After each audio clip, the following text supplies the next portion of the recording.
मध्य महाराष्ट्र, मराठवाडा आणि विदर्भामध्ये तुरळक ठिकाणी पाऊस पडण्याची शक्यता हवामान खात्याने वर्तवलेली आहे। अशा काळामध्ये पिकांची आणि पशुधनाची कशी काळजी घ्यावी त्यावर एक नजर टाकूयात।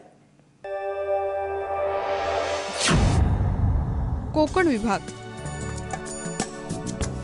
शेताची नांगरट करून जमीन उन्हात चांगली तापू द्यावी। खरीप हंगामातील पिकांच्या लागवडीच्या दृष्टीने पूर्व तयारीस लागावं। भात पिकाच्या रोपवाटिकेकरता शेताची मशागत करावी।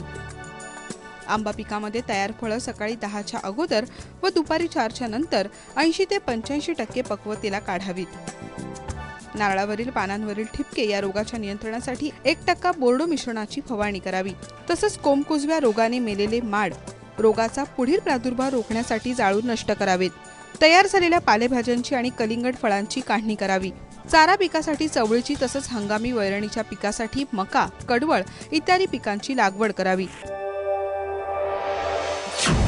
मध्य महाराष्ट्र विभाग उन्हाळी पिकं, भाजीपाला व फळबागांना गरजेनुसार पाण्याची पाळी द्यावी व 2 पाण्याच्या पाळीतील अंतर कमी करून शक्यतो सायंकाळी पाणी द्यावं। कोरडं हवामान लक्षात घेता उन्हाळी भुईमुग पिकाच्या आऱ्या जमिनीत जाण्याच्या वेळी तसंच शेंगा पोसण्याच्या कालावधीत पाण्याचा ताण पडणार नाही याची दक्षता घ्यावी।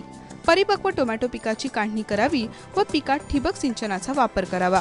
उन्हाळी हंगामात टोमॅटो पिकाची लागवड केली असल्यास टोमॅटोच्या 2 ओळींनंतर मका पिकाची लागवड करावी, त्यामुळे फुलगळ कमी होण्यास मदत होईल। लसूण पिकाची काढणी केल्यानंतर तो लसूण साठवण गृहात रिंग पद्धतीने हवा खेळती राहील अशा रीतीने साठवावा। मोगरा फुलांची काढणी सकाळी लवकर करावी। काढणी केलेली फुलं लांबच्या बाजारपेठेत कोरुगेटेड बॉक्समध्ये पॅक करून पाठवावीत। फुलं जवळच्या बाजारपेठेत पाठवण्यासाठी बांबूच्या टोपल्या किंवा करंड्याचा वापर करावा। वाढत्या तापमानाचा अंदाज घेता जनावरांना दुपारी शेडखाली बांधावं व दुपारी 11 ते 15 तासांच्या दरम्यान चारा देणं टाळावं। मराठवाडा विभाग आंबा फळबागेत काढणी झालेल्या आंबा फळ पिकाची काढणी करावी। सीताफळ, केळी फळबागेत पाणी व्यवस्थापन करावं। बागेत नैसर्गिक आच्छादनाचा वापर करावा। द्राक्ष फळबागेत छाटणी करून 10 ते 15 दिवस झाले असल्यास बागेत 1% बोर्डॅक्स मिश्रणाची दुसरी फवारणी करावी। उन्हाळी भाजीपाला पिकांमध्ये सेंद्रिय आच्छादनाचा वापर करावा, जेणेकरून जमिनीतील पाण्याचं बाष्पीभवन होणार नाही।